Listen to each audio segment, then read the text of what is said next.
In today's video, I'm going to show you how to delete a document in Microsoft Word quickly and safely. This is useful whether you want to remove a file from your computer, clear out old drafts, or delete a recent document directly from Word's recent list. If this tutorial helps, make sure to hit the like button and subscribe for more easy software guides. Let's jump right in. The first way to delete a Word document is by finding the file in File Explorer.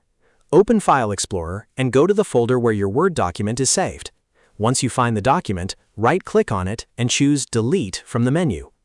This sends the document to the recycle bin, which means it is not permanently gone yet.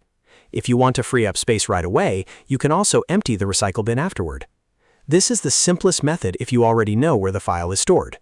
Now let's look at another option. If you recently opened the document in Microsoft Word, you may be able to delete it directly from Word itself. Open Microsoft Word and look at the recent files list on the Start screen.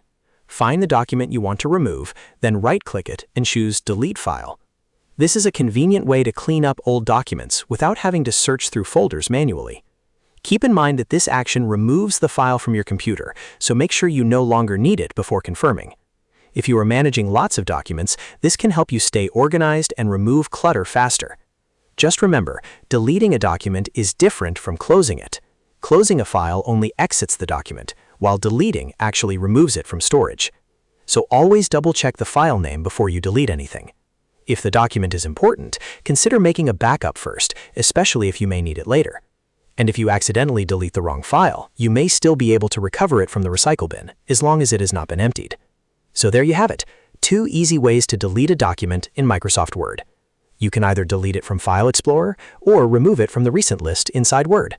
If this video helped, don't forget to like, subscribe, and turn on notifications for more helpful Microsoft Word tutorials. Thanks for watching, and I'll see you in the next one.